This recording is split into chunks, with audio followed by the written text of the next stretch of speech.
નમસ્કાર, સ્વાગત છે દરેક મિત્રોનું અમારી channel life science with professor માં. આજે જોઈએ આપણે એનિમલ ટિશ્યુ ની અંદર સંયોજક પેશીનો પ્રથમ પ્રકાર જેનું નામ છે સરળ સંયોજક પેશી અને એનો જ ઉપપ્રકાર જેનું નામ છે તંતુ ઘટક પેશી. રાઈટ? આપણે સરળ સંયોજક પેશીની અંદર ટોટલ સરળ સંયોજક પેશી, મેદપૂર્ણ પેશી, ત્યાર પછી વાત કરવામાં આવે શ્વેત તંતુમય, સ્નાયુબંધ અને અસ્થિબંધ, ટોટલ 5 જોવાની છે. તો પહેલા પેલી જોઈએ તંતુ ઘટક પેશી. તો તંતુ ઘટક પેશીનું વર્ણન શું કહેવામાં આવે છે કે આ પેશી બે વસ્તુઓનો બનેલી છે. એક છે તંતુઓ અને બીજું છે કોષો. શું છે બેટા? એક છે તંતુઓ અને બીજું શું છે? કોષો. તંતુઓ કયા? તો તંતુઓ બે પ્રકારના છે. એક જાડા તંતુઓ અને એક છે પાતળા તંતુઓ. એક છે જાડા તંતુઓ અને કેવા છે? પાતળા તંતુઓ. જાડા તંતુઓ કેવા? તો કે સફેદ રંગના. કેવા બેટા? સફેદ રંગના. કેવા જોવા મળે છે? સમૂહમાં જોવા મળે છે અને હંમેશા કેવા હોય છે? અશાખિત હોય છે. તો ધ્યાન આપો બેટા, લાલ કલરના પટ્ટામાં મેં દોર્યા છે કે કેવા છે? સફેદ રંગના. રેડી? જાડા છે, સમૂહમાં છે, કેવા છે? અશાખિત છે. એ જાડા તંતુઓને શાના નામે ઓળખવામાં આવે છે? કોલેજન તંતુઓ તરીકે ઓળખવામાં આવે છે. શાના તરીકે ઓળખવામાં આવે? કોલેજન તંતુઓ તરીકે ઓળખવામાં આવે છે. પાતળા તંતુઓ કેવા છે? તો કે પીળા રંગના. કેવા છે? પીળા રંગના છે. સમૂહમાં જોવા મળતા નથી. કેવા છે? શાખિત છે. કેવા છે? શાખિત છે. અને એને શું કહેવાય છે? તો એને ઇલાસ્ટિન કહેવાય. શું કહેવાય બેટા? એને ઇલાસ્ટિન. એક આવે કોલેજન, એક આવે ઇલાસ્ટિન. તો આ જે કાળા રંગમાં મેં દર્શાવ્યા છે એ છે ઇલાસ્ટિન. રંગ કેવો હોય છે એનો? પીળો હોય છે. કેવો હોય છે? પીળો હોય છે. કેવા જોવા મળે છે? શાખિત જોવા મળે છે. અને પાતળા જે જાડા કેવા હોય છે? સફેદ. સમૂહમાં કેવા હોય છે? અશાખિત હોય છે. એ સિવાય કોષોની વાત કરવામાં આવે તો 3 પ્રકારના કોષો જોવા મળે છે. એકનું નામ છે તંતુકોષ. રાઈટ? એકનું નામ છે તંતુકોષ. બીજાનું નામ છે બૃહદકોષ અથવા એને ભક્ષક કોષ પણ કહેવાય. શું કહેવાય એને? ભક્ષક કોષ. અને ત્રીજા જેનું નામ છે માસ્ટ કોષ. એકનું નામ છે તંતુકોષ, એકનું નામ છે બૃહદકોષ અને ત્રીજાનું નામ છે માસ્ટ કોષ. તો આ જગ્યાએ આ દર્શાવેલા છે આનું નામ છે તંતુકોષ. રાઈટ? આ છે ભક્ષક કોષ અને આ છે માસ્ટ કોષ. હવે એના વર્ણનમાં સમજીએ. તંતુકોષ છે કે જે તંતુઓના નિર્માણ સાથે સંકળાયેલા. કયા તંતુઓ? તો કે કોલેજન ને ઇલાસ્ટિન. કોલેજન ને ઇલાસ્ટિન નિર્માણ કોના દ્વારા થાય છે? તંતુકોષની મદદથી થાય છે. બીજા નંબરના છે બૃહદકોષ અથવા ભક્ષક કોષની વાત કરવામાં આવે છે. તો કે બૃહદકોષ અને ભક્ષક કોષની વાત કરવામાં આવે કે એ તમારા બોડીની અંદર કોઈ એન્ટીજન પ્રવેશે, વિદેશી દ્રવ્ય, કોઈ ઝેરી દ્રવ્ય, તો એને મારવાનું કામ કરે છે. રાઈટ? અને માસ્ટ કોષો છે એ 3 પ્રકારના દ્રવ્યોનો સ્ત્રાવ કરે છે. એકનું નામ છે હેપેરિન, બીજાનું નામ છે હિસ્ટેમાઇન અને ત્રીજાનું નામ છે સિરોટોનિન. હેપેરિન, હિસ્ટેમાઇન, સિરોટોનિન. અને આ 3 એલર્જી પ્રેરક દ્રવ્યો છે. કેવા દ્રવ્યો છે? એલર્જી પ્રેરક દ્રવ્યો છે. એનો મતલબ કે તમારા બોડીની આઈજીઈ એન્ટીબોડીને સક્રિય કરનાર દ્રવ્યો છે. જો વાત કરવામાં બેટા કે માસ્ટ કોષો હિપેરિન, હિસ્ટેમાઇન, સિરોટોનિનનો સ્ત્રાવ કરે છે. એ સિવાય તમારા બોડીની અંદર જો બેઝોફિલ્સનું પ્રમાણ વધે. કોનું પ્રમાણ વધે? બેઝોફિલ્સ. બેઝોફિલ્સ તો ખબર હોવી જોઈએ દરેકને. ડબ્લ્યુબીસી નો એક પ્રકારનો ટાઇપ છે, કણિકામય ટાઇપ. બેઝોફિલ્સ એટલે અલ્કલ રંગગ્રાહી કણ. શું નામ? અલ્કલ રંગગ્રાહી કણ. અલ્કલ રંગગ્રાહી કણ એટલે એને કહેવાય બેઝોફિલ્સ. આ બેઝોફિલ્સ પણ હિપેરિન, હિસ્ટેમાઇન, સિરોટોનિનનો સ્ત્રાવ કરે છે. અને બેટા જ્યારે તમારા બોડીમાં અલ્કલ રંગગ્રાહી કણનું પ્રમાણ વધે, એનો મતલબ કે બેઝોફિલ્સનું પ્રમાણ વધે, તો તમારું બોડી છે કેન્સર નામના રોગનું નિર્દેશન કરે છે. ડોક્ટર પાસે જાઓ છો તો ડોક્ટર તમને કઈ રીતે કહી શકે કે તમને કેન્સર થયું છે? તો તમારા બોડીનો ડેઈલી રિપોર્ટ નક્કી થાય અને એ રિપોર્ટના આધારે જો બેઝોફિલ્સનું પ્રમાણ 0.5 થી 1% થી જો વધારે જોવા મળે કે શરૂઆતમાં 0.5 1% નોર્મલ હોય, પણ જો તમારા બોડીમાં 2% થાય, થોડા દાડા 3% થાય, 4% થાય, એના આધારે તમારા બોડીનું કેન્સર ના સિમ્પટમ્સ નક્કી થાય છે. અને એના આધારે ડોક્ટર તમને સ્ટેજ આપે છે કે સાહેબ તમે છેલ્લા સ્ટેજમાં છો, બીજા સ્ટેજમાં છો, ત્રીજા સ્ટેજમાં છો, તમારી પાસે 6 મહિના છે, 1 વર્ષ છે, 2 વર્ષ છે, ખબર પડે ને?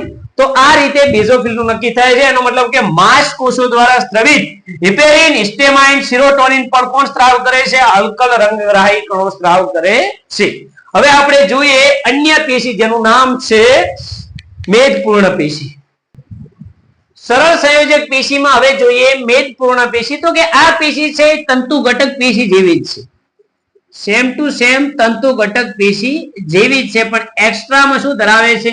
તો કે મેદકોષો ધરાવે છે. શું ધરાવે છે? મેદકોષો ધરાવે છે. આ પેશીની વાત કરવામાં આવે તો કે આ પેશીની અંદર કોલેજન તંતુઓ,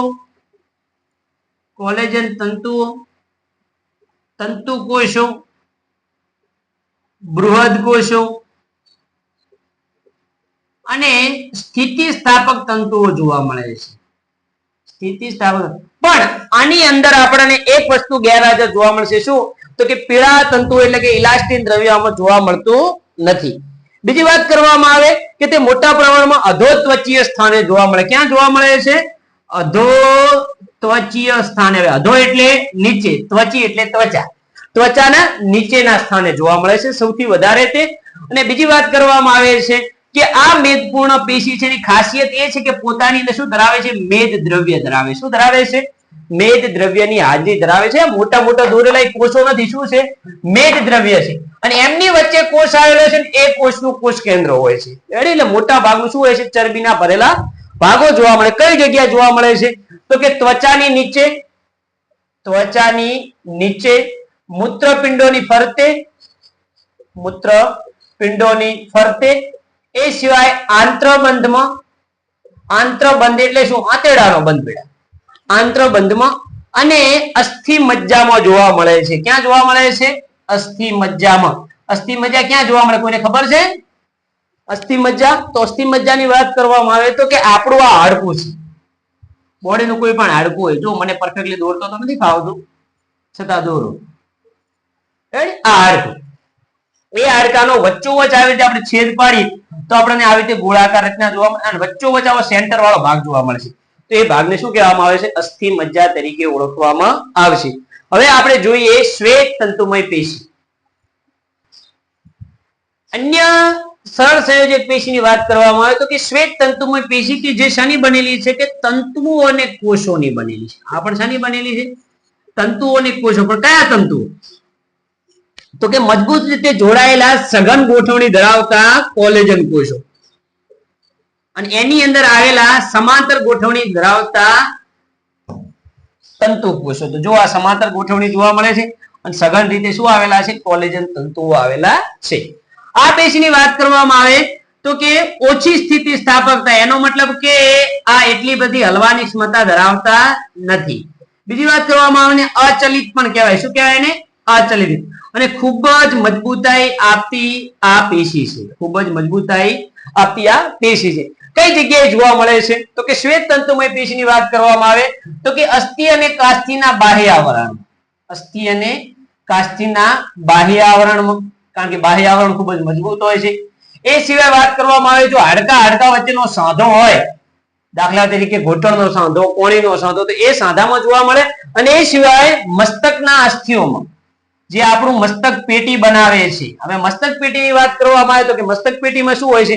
કે એક અગ્ર કપાલી, બે મધ્ય કપાલી, એક પશ્વ કપાલી, અંદરની સાઈડ બે શંખક, એક સ્ફિનોઇડ ને એક એથમોઇડ. એ ટોટલ કેટલા હાડકા થાય? 8 હાડકા.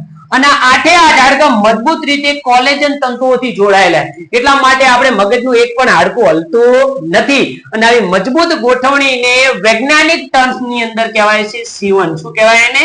C1 કહેવાય છે. તો આ C1 પણ શાનું બનેલું છે? શ્વેત તંતુમય પેશીનું બનેલું છે. હવે આપણે જોઈએ છેલ્લે સ્નાયુબંધ અને અસ્થિબંધ. સ્નાયુબંધની વાત કરવામાં આવે તો કે સ્નાયુબંધની વાત શું કરી છે બેટા? તો કે સ્નાયુબંધની અંદર સ્નાયુ છે. કયા સ્નાયુ? તો કે કંકાલ સ્નાયુ. બે પ્રકારના ભણ્યા, કોલેજન ને ઇલાસ્ટિન. એમને કોની સાથે જોડે છે? હાડકા સાથે જોડે છે. કે કંકાલ સ્નાયુને કોની સાથે જોડે છે? હાડકા સાથે જોડેલા છે. અને આ કોલેજન તંતુઓ છે મજબૂત આધાર દ્રવ્યથી જોડાયેલા હોય છે. આધાર દ્રવ્યથી જોડાયેલા મતલબ કે કંકાલ સ્નાયુ ને હાડકાં વચ્ચે શું આવેલું છે? આધાર દ્રવ્ય આવેલું હોય છે. કેટલીક વખત એવું પણ બને છે કે કેટલાક તંતુઓ સમૂહોની વચ્ચે, કેટલાક તંતુ સમૂહ હોય એમની વચ્ચે ચપટા શું આવેલા હોય છે? તંતુ કોષો પણ આવેલા હોય છે. રાઈટ? આ સ્નાયુબંધની વાત છે. આનો વર્ણન એટલું બધું ડિફિકલ્ટ છે નહીં. હવે આપણે જોઈએ અસ્થિબંધ. અસ્થિબંધની વાત કરવામાં આવે કે તે હાડકાને જોડે છે. કોને જોડે છે? હાડકાને જોડે છે. જે સઘન સંયોજક પેશી છે. સઘન સંયોજક પેશી છે જેની અંદર તંતુઓની વાત કરવામાં આવે તો કે ઇલાસ્ટિન આવેલું હોય છે. શું આવેલું છે? ઇલાસ્ટિન. એનો મતલબ કે પીળા તંતુઓ આવેલા હોય છે. અને કેટલીક વખત તંતુઓની વચ્ચે તંતુ કોષો કેવા પડેલા હોય છે? તો કે અસ્ત વ્યસ્ત ગોઠવણી ધરાવતા જોવા મળે છે. અહીં આપણે વાત કરવામાં આવે કે સ્નાયુબંધ ને અસ્થિબંધને ડિટેલમાં આકૃતિમાં જોઈ લઈએ તો આ છે આપણું સ્નાયુ. જો આ કોની વાત થઈ રહી છે? તો આપણા આ ભાગની ધારી આ ભુજાસ્થિ છે. આ શું છે? ભુજાસ્થિ.